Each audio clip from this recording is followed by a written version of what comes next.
ketiga, latar belakang asbabul wurud.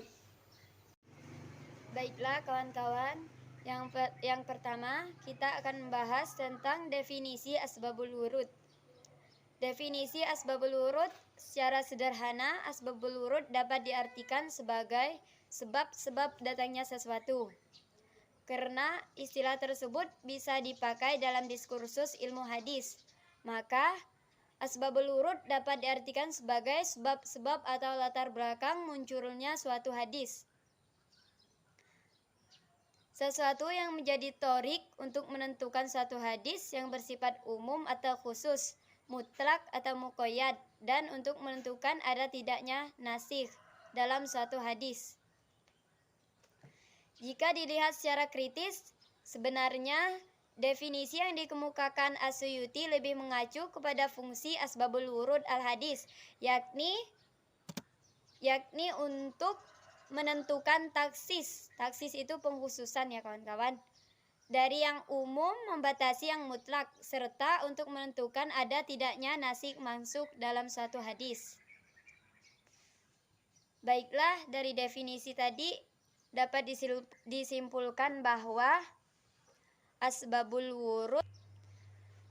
wurud adalah konteks historis, baik berupa peristiwa-peristiwa atau pertanyaan atau lainnya yang terjadi pada saat hadis itu disampaikan oleh Nabi Shallallahu Alaihi Wasallam.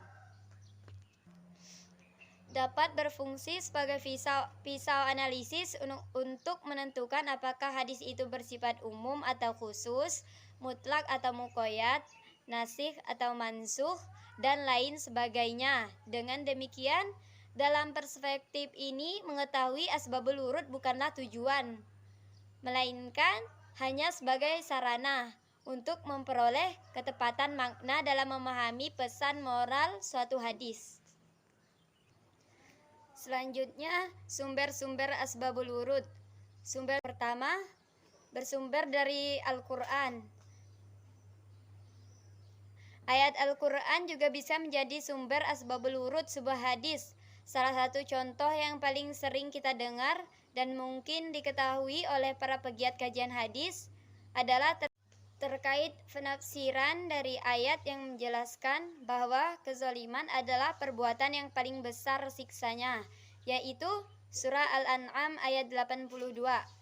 Alladzina amanu wa lam yalbisu imanahum bizulmin ulaika lahumul amnu wa hum muhtadun, yang artinya orang-orang yang beriman dan tidak mencampur adukan iman mereka dengan kezaliman atau syirik, mereka itulah yang mendapat keamanan dan mereka itu adalah orang-orang yang mendapat petunjuk.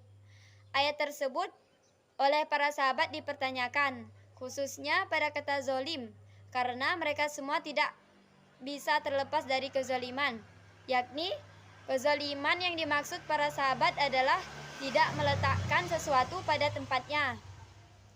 Kemudian Rasul Shallallahu Alaihi Wasallam menjelaskan bahwa yang dimaksud kezaliman dalam ayat tersebut adalah syirik.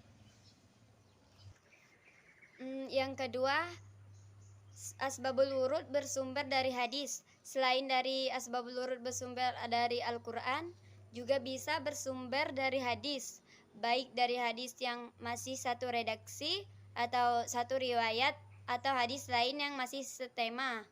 Misalnya, dalam suatu hadis yang diriwayatkan oleh Imam Al-Hakim dalam Al-Mustadrak, dalam Al-Mustadraknya, bahwa malaikat yang ada di bumi akan berbicara dengan bahasa manusia.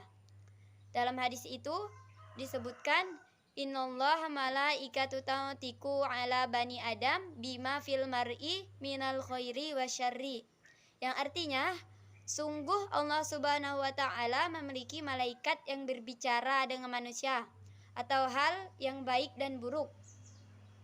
Hadis ini bagi para ulama tentu mushil. Bagaimana bisa seorang malaikat berbicara dengan bahasa manusia? Ternyata dalam riwayat yang lebih lengkap, Rasul Shallallahu Alaihi Wasallam mendoakan dua jenazah dengan doa yang berbeda. Jenazah yang pertama didoakan agar selamat, sedangkan jenazah yang kedua sebaliknya. Namun Rasulullah Shallallahu Alaihi Wasallam hanya menggunakan kata wajabat wajabat saja yang diucapkan Rasul untuk mendoakan dua jenazah yang berbeda tersebut dapat ditangkap oleh malaikat walau hanya diucapkan sepotong. Yang ketiga, sumber asbabul wurud dari pendapat atau kisah dari sahabat. Hal ini bisa dilihat dari kaul sahabat yang berkaitan dengan hadis tersebut, seperti hadis yang menunjukkan tentang keutamaan melakukan sholat di Masjidil Haram Mekah. Dalam hadis tersebut disebutkan sholatum fi hadza masjidu afdalu min mi'atu alfi sholah fima siwahu minal masjid, yang artinya melakukan sholat di masjid ini lebih utama daripada 100.000 sholat yang dilakukan di masjid yang lain. Munculnya hadis ini bukan dari ruang kosong suatu hari. Seorang sahabat bernama As-Sa'id datang kepada Nabi SAW dan menceritakan nazarnya, yaitu jika Fatu Mekah terjadi, ia akan melakukan sholat di Baitul Maqdis. Nabi mencegahnya dengan mengatakan bahwa sholat di masjid ini lebih pantas dan lebih layak. Dalam hadis itu disebutkan, innallaha malaikatu tautiku ala bani adam bima fil mar'i minal khairi wasyarri, yang artinya sungguh Allah Subhanahu wa ta'ala memiliki malaikat yang berbicara dengan manusia atau hal yang baik dan buruk. Hadis ini bagi para ulama tentu mushil. Bagaimana bisa seorang malaikat berbicara dengan bahasa manusia? Ternyata dalam riwayat yang lebih lengkap, Rasul Shallallahu Alaihi Wasallam mendoakan dua jenazah dengan doa yang berbeda. Jenazah yang pertama didoakan agar selamat, sedangkan jenazah yang kedua sebaliknya. Namun Rasulullah Shallallahu Alaihi Wasallam hanya menggunakan kata wajabat. Dan di sini saya akan menjelaskan tentang latar belakang pentingnya ilmu asbabul wurud. Sebagai salah satu disiplin ilmu dalam studi hadis, asbabul wurud mempunyai peranan yang sangat signifikan dalam rangka memahami maksud suatu hadis secara lebih baik. Pemahaman yang mengabaikan asbabul wurud cenderung dapat terjebak kepada arti tekstual saja dan bahkan dapat membawa pemahaman yang keliru.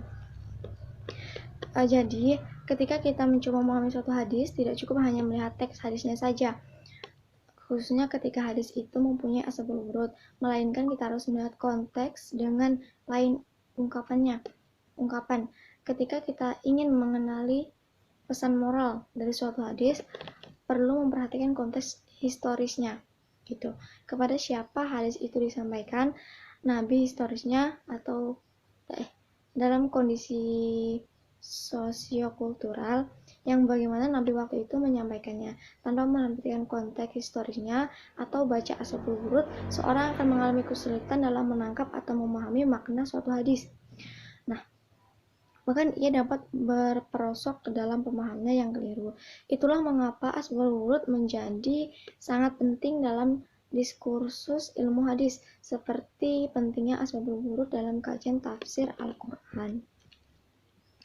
Nah, kemudian dalam kitabnya dengan asbab al-nuzul, asbabul wurud sebagai kecil ulama mengemukakan kaidah yang menjadi patokan dalam memahami teks adalah sebab khususnya, bukan keumpamaannya teks. Setiap asbab atau al-nuzul, asbabul al-wurud mencakup 3 hal pokok, yaitu peristiwa, pelaku, dan waktu dan tempat. Tidak mungkin kita akan mampu menggambarkan adanya sesuatu peristiwa yang terjadi dalam kurun waktu tertentu, di tempat tertentu, dan tanpa memahami siapa pelakunya.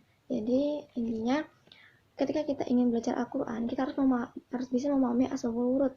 Nah, asbabul wurud ini tadi adalah bagaimana kita memahami suatu hadis. Nah, dari mana asal turunnya, dari mana konteksnya tersebut. Nah, ketika kita sudah memahami asbabul wurud ini, secara tidak langsung kita akan paham atas ayat atau hadis tersebut, gitu. Jadi asbabul wurud ini adalah jalan untuk kita memahami suatu hadis supaya kita terhindar dari yang namanya kekeliruan. Baik, sekian yang dapat saya jelaskan tentang latar belakang pentingnya ilmu asbabul wurud. Kurang lebihnya saya mohon maaf. Saya akhiri wabillahi taufiq wal hidayah. Wassalamualaikum warahmatullahi wabarakatuh.